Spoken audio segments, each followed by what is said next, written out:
ایسا ہو گیا ویسا ہو گیا. سمجھ رہے ہیں آپ؟ اور اس کا کوئی جواب ہماری طرف سے نہیں آ پا رہا. اب ہمارا جب بچہ اس چیز کو دیکھتا ہے تو اس کے ذہن میں اس کی باتیں گردش کرنے لگتی ہیں اور بہکنے کے چانس زیادہ ہوتے جا رہے ہیں. کیوں؟ کہ اسے ان باتوں کا علم نہیں کہ اولیاء اکرام کی کرامت کیا ہے. کیا ایسا ہو سکتا ہے کہ سیدنا غوث آدم اپنی کھڑاؤ کہیں بھیجیں اور کہیں اور چلی جائے؟ سمجھ رہے ہیں آپ؟ کیا اللہ کے حکم سے، یہ کہنے سے قم باذن اللہ، جانور کو زندہ کر دیں، لوگوں کی پریشانی دور کر دیں، مصیبتیں دور کر دیں؟ یہی تو ہمارے علماء کرام بیان کرتے ہیں، تقریروں میں بھی ہوتا ہے اور آپ پڑھتے بھی ہیں، اور ہمارا عقیدہ بھی ہے کہ اولیاء کرام کو یہ طاقت حاصل ہے کہ وہ پریشانی مصیبت دور اللہ کے حکم سے کر سکتے ہیں. سمجھ رہے ہو؟ کرتے ہیں. آ رہی ہے بات سمجھ میں نا؟ تو پہلے تو بخاری شریف کی ایک حدیث سن لو اور پھر میں آگے بات آپ کی رکھتا ہوں. بخاری شریف کی حدیث ہے، حضرت ابو ہریرہ رضی اللہ تعالی عنہ سے روایت ہے. حدیث تو بہت بڑی ہے، میں اس کا مختصر سے ایک چھوٹا سا ٹکڑا آپ کے سامنے رکھ رہا ہوں. حضور ارشاد فرماتے ہیں کہ جب بندہ فرض کو ادا کرتا ہے اور نفل کو ادا کرتا ہے تو اللہ تعالیٰ ارشاد فرماتا ہے کہ بندہ جو نماز میں نے اس پر فرض کی ہے اسے ادا کرتا ہے اور وہ نماز مجھے پسند ہے، پھر وہ نوافل ادا کرتا ہے تو وہ بندہ میرا قرب حاصل کر لیتا ہے، میں اس سے محبت کرنے لگتا ہوں، وہ میرا محبوب بن جاتا ہے. اور جب میں اس سے محبت کرنے لگتا ہوں تو میں اس کے کان بن جاتا ہوں، میں اس کی آنکھ بن جاتا ہوں اور میں اس کے ہاتھ بن جاتا ہوں.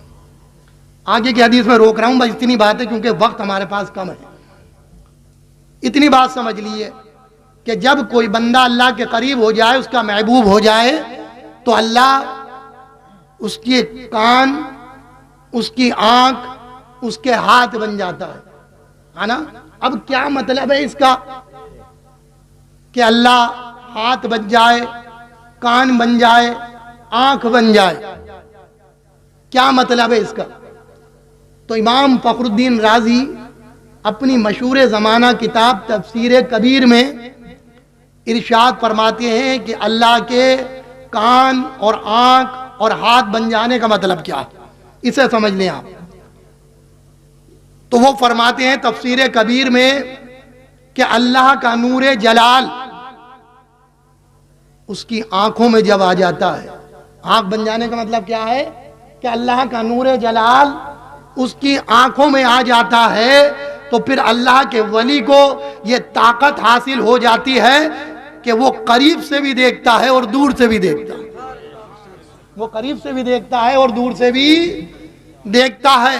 اور کان بن جانے کا مطلب یہ ہے کہ اللہ تبارک و تعالی کا نور جلال جب اس کے کانوں میں آ جاتا ہے، اس کے کان بن جاتا ہے، تو اس کے کانوں کی پاور اتنی بڑھ جاتی ہے کہ اسے پکارنے والا کوسوں منزلوں سے پکارے وہ تب بھی سن لیتا ہے، اور اس کے قریب سے پکارے تب بھی سن لیتا ہے.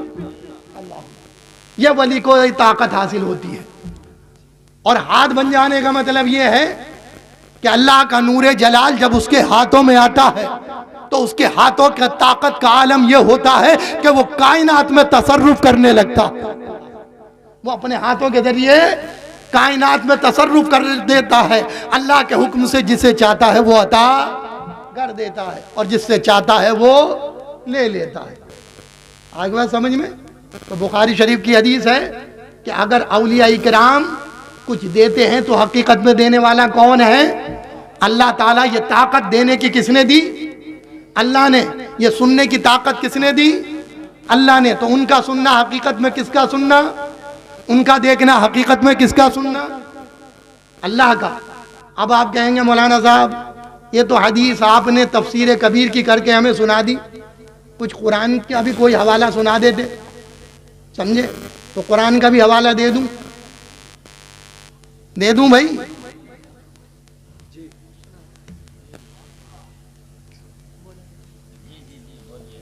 بھئی یہی حوالہ دے دیتا ہوں، پھر تقریر کو اختتامی کر دیا جائے تو بہتر ہے.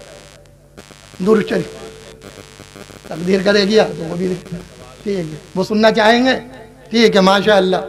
درود شریف پڑھیں صلی اللہ تعالی علیہ وآلہ وصحبہ. تو وہی سنا دوں کیونکہ وقت زیادہ ہو رہا ہے، آپ لوگ سونے کی حالت میں.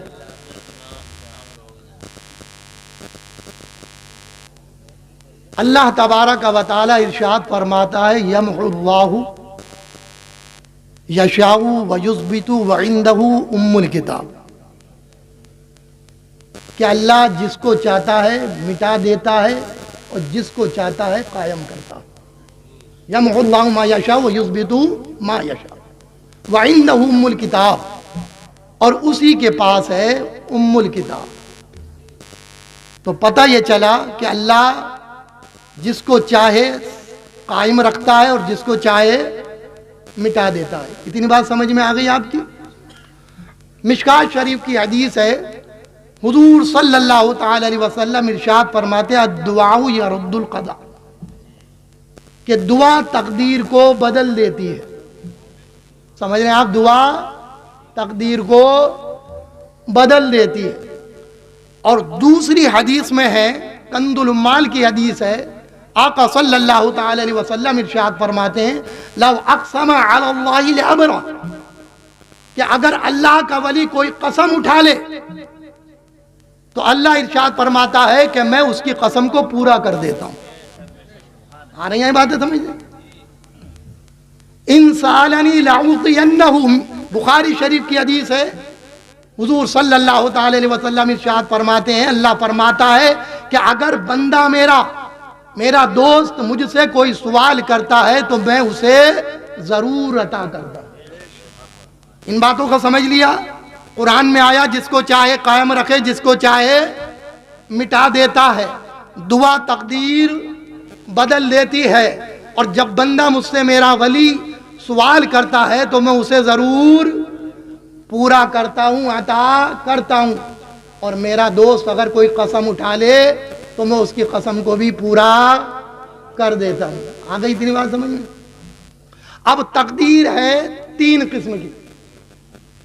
تقدیر 3 قسم کی ہے، ایک ہے معلق، اور ایک ہے مبرم، اور ایک ہے معلق شبیہ بالمبرم. معلق مشابہت رکھتی ہے مبرم سے، ایک معلق، ایک مبرم، ایک معلق شبیہ بالمبرم.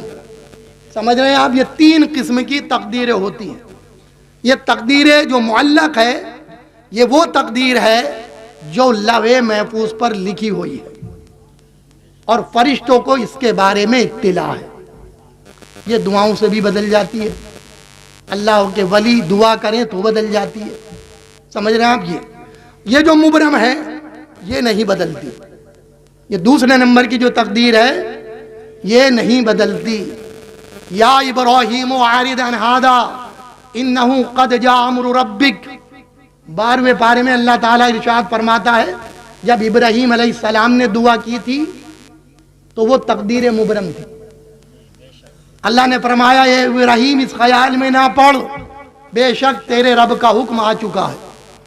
جب قوم کے اوپر عذاب آیا اور ابراہیم علیہ السلام نے دعا کرنی چاہیے تو اللہ تعالیٰ نے روک دیا. سمجھ رہے ہیں؟ یہ تقدیر مبرم ہے، یہ علم الہی ہے، یہ اللہ تعالیٰ کے علم میں ہے، یہ نہیں بدلتی. اب یہ جو تیسری تقدیر ہے جس میں لوگ دھوکہ کھا جاتے ہیں، اسے سمجھتے مبرم ہے، لیکن یہ مبرم نہیں ہوتی، یہ معلق ہوتی ہے اور مشابہت رکھتی ہے مبرم سے. جب ہم تقدیر کے بدلنے کی بات کرتے ہیں، اولیاء اکرام کے واقعات کی سناتے ہیں، تو وہ تقدیر کون سی ہوتی ہے؟ تقدیر معلق شبیہ بالمبرم. یہ والی تقدیر ہوتی ہے جو حضرت غوث آدم نے ابھی بدل کر دکھائی، جو واقعہ میں نے سنایا. سمجھ میں آ رہی بات؟ تو یہ والی تقدیر بدل جاتی ہے اور یہ والی بھی بدل جاتی ہے، یہ نہیں بدلتی. اور اس تک جو رسائی ہے شبیہ بالمبرم تک، یہ عام ولیوں کی نہیں بلکہ جید بڑے بڑے ولیوں کی وہاں رسائی ہے. چنانچہ مکتوبات دفتر میں مجدد الفسانی رضی اللہ تعالی عنہ نقل فرماتے ہیں، یہ بتاتے ہیں کہ میں نے سیدنا غوث اعظم کا یہ قول پڑھا کہ تقدیر کوئی بدل نہیں سکتا، لیکن اگر میں چاہوں اس میں تصرف کرنا تو میں تقدیر بدل سکتا ہوں۔ آپ فرماتے ہیں جب میں نے یہ قول غوث اعظم کا پڑھا تو مجھے فکر لاحق ہو گئی کہ کیسے تقدیر بدل سکتی ہے۔ یہ مجدد الفسانی کہہ رہے ہیں کہ میں اس غور و فکر میں پڑ گیا کہ تقدیر مبرم کیسے بدل سکتی ہے، اس جستجو میں رہے تو آپ فرماتے ہیں کہ اللہ تبارک و تعالی نے مجھ پر فضل فرمایا اور اس دولت سے مجھے سرفراز فرمایا، اور سیدنا غوث اعظم کا جو یہ فرمان تھا یہ مجھ پر کھل گیا، اور مجھ پر یہ راز کھلا کہ تقدیر کی دو نہیں تین قسمیں۔ کتنی؟ تین۔ غوث اعظم جو تقدیر مبرم ٹالنے کی بات کر رہے ہیں تو وہ تقدیر مبرم نہیں ہے، بلکہ وہ تقدیر مبرم، تقدیر معلق شبیہ بالمبرم، یعنی تیسرے نمبر کی تقدیر ہے جو ہے تو معلق لیکن مشابہت رکھتی ہے مبرم سے۔ تو میرے یہ راز سینے پر ظاہر ہو گیا کہ واقعی سیدنا غوث اعظم کی وہ ذات مبارکہ ہے، اللہ کی بارگاہ میں آپ کا وہ مرتبہ ہے کہ جہاں جب سارے ولی ٹھہر جاتے ہیں تو غوث اعظم کی دعا وہاں جا کر قبول ہوتی ہے اور وہ تقدیر معلق شبیہ بالمبرم کو ٹال دیتا ہے۔ سمجھ رہے ہیں آپ؟ تو اللہ تعالیٰ نے غوث اعظم کو یہ طاقت عطا کی ہے کہ آپ معلق شبیہ بالمبرم کو ٹال دیتے۔ اللہ اکبر۔ سمجھ رہے ہیں آپ؟ تو تین قسمیں ہوتی ہے تقدیروں کی۔ ایک تقدیر جو ہے دوسرے نمبر کی وہ نہیں بدلا کرتی، اور تیسری نمبر کی جو تقدیر ہے وہ غوث اعظم کو اللہ نے یہ طاقت عطا کی ہے کہ آپ اگر دعا کریں تو وہ بدل جاتی ہے، اور اس کی خبر فرشتوں کو بھی نہیں ہوتی ہے۔ سمجھے؟ وہ اللہ کے پاس ہوتی ہے، اور اللہ کی عطا سے وہ اللہ کے ولیوں کے پاس ہوتی ہے۔ حضرات گرامی، کہنے کو تو ابھی بہت کچھ ہے لیکن وقت زیادہ ہو گیا، اور بات اتنی ہی کہنا درست ہے کہ جتنی آدمی سماعت کر سکے اور جتنی بات کو سمجھ سکے اور دل اور دماغ پر وہ جا کر نقش ہو سکے، اتنی ہی گفتگو بہتر ہے، اور زیادہ گفتگو کرنا وہ بہتر نہیں ہے، حالات اور مقصد کے بھی خلاف ہے۔ اگر وقت زیادہ ہو گیا ہو تو اس کے لیے میں معذرت چاہتا ہوں۔ باتیں انشاءاللہ کسی دن اور کی جائیں گی، ابھی بہت کچھ عرض کرنا تھا لیکن رہ گیا ہے وقت کی وجہ سے۔ بارگاہ الہی میں دعا ہے آپ بھی کر لیں، میں بھی کروں کہ یا رب العالمین، یہاں جو کچھ بھی میں نے عرض کیا آپ نے سنا، اس میں جو بھی غلطی مجھ گناہگار سے اور آپ لوگوں سے سننے میں سہون قصدن یا خطاً واقع ہو گئی ہو، اسے تو اپنے پیارے حبیب صلی اللہ تعالی علیہ وسلم کے صدقے و طفیل میں معاف فرما دے۔ میں بھی توبہ کرتا ہوں، آپ بھی توبہ کر لیں۔ استغفر اللہ ربی من کل ذنب و اتوب الیہ۔ کلمہ پڑھتا ہوں، آپ بھی پڑھ لیں، لا الہ الا اللہ محمد رسول اللہ، وآخر دعوانا ان الحمد للہ رب العالمین۔ السلام علیکم ورحمۃ اللہ وبرکاتہ۔